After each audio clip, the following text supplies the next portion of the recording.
Mantiqut Tayr ou le langage des oiseaux par Fariduddin Attar, traduction Garcin de Tassy. La princesse et le derviche. Un roi avait une fille, belle comme la lune, et pour laquelle tout le monde avait de la sympathie et de l'affection. La passion était continuellement en éveil à cause de ses yeux à demi fermés par le sommeil et par une douce ivresse. Son visage avait la blancheur du camphre et ses cheveux la noirceur du musc. Le rubis de la plus belle eau séchait de jalousie par l'éclat de ses lèvres. Si elle manifestait tant soit peu sa beauté, la raison était contristée de ne pouvoir l'apprécier dignement. Si le sucre était venu à connaître la saveur de ses lèvres, il se serait coagulé ou fondu de honte. Par l'effet du destin, un derviche, dont la vue était tombée sur cette lune éclatante, en fut violemment épris.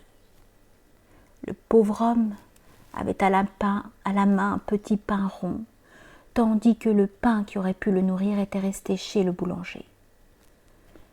Mais quand son regard tomba sur la joue de cette lune, le petit pain tomba de sa main sur le chemin. La jeune fille passa devant lui comme une flamme de feu, et elle s'éloigna de lui en riant. Lorsque le derviche vit ce sourire, il tomba sur la poussière, plongé dans le sang.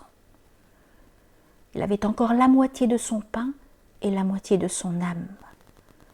Il fut privé en même temps de l'un et de l'autre. Il n'eut de repos ni jour ni nuit, mais il garda le silence et se contenta de pleurer et de brûler. Lorsqu'il se rappelait le sourire de cette princesse, il versait des larmes comme le nuage qui répand une pluie abondante. Cet amour frénétique dura 7 ans, pendant lesquels il dormit avec les chiens dans la rue de sa maîtresse. Les gens de la princesse finirent par s'apercevoir de la chose, et comme ils étaient d'un méchant naturel, ils formèrent d'un commun accord le dessein de trancher la tête du derviche, comme on coupe une bougie.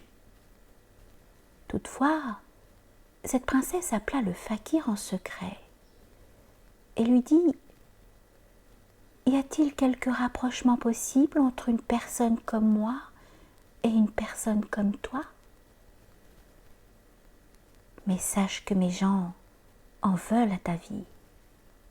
Ainsi, va-t'en et fuis, cesse de te tenir à ma porte, lève-toi et disparais. » Le malheureux derviche répondit: « Le jour où je suis devenu amoureux de toi, j'ai lavé mes mains de la vie. Puissent des milliers d'âmes privées de repos comme moi se sacrifier à chaque instant pour ta beauté. Puisqu'on veut me tuer injustement, dis une parole en réponse à la seule demande que j'ai à te faire. Au moment où tu étais cause qu'on voulait me trancher la tête, dis-moi, pourquoi tu te riais de moi ? » ?»« Oh, ignorant !» répondit-elle. « Lorsque j'ai vu que tu allais te déshonorer, j'ai ri de pitié pour toi. Je me suis permis de rire de pitié, mais non par moquerie. » Elle dit et se retira comme la fumée, loin du derviche désolé.